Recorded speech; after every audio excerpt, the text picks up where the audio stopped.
मशहूर।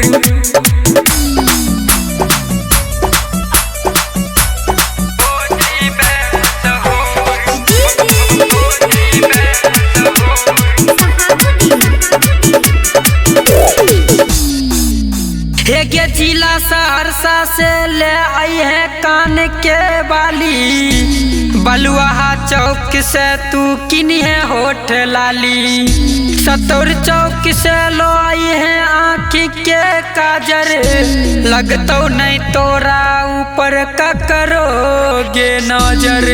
त झुमका लालपुर से मंगवा लेके हो जइबे मशहूर, त झुमका लालपुर से मंगवा लेके हो जइबे मशहूर। तो छौरी हो जइबे मशहूर, के छौरी हो जइबे मशहूर, तो डनी पर यादव जी लिखवा लेके हो जइबे मशहूर, तो डनी पर यादव जी लिखवा लेके हो जइबे मशहूर।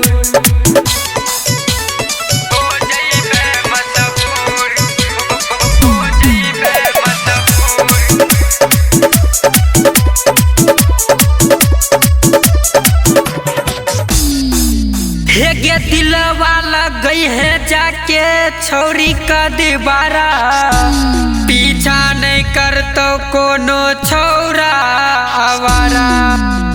गे डांस करी है जाके अभिषेक के गाना पर, अकन को नहीं गोसई है अपना दीवाना पर। टिकवा लालपुर से मंगवा लेके हो जइबे मशहूर,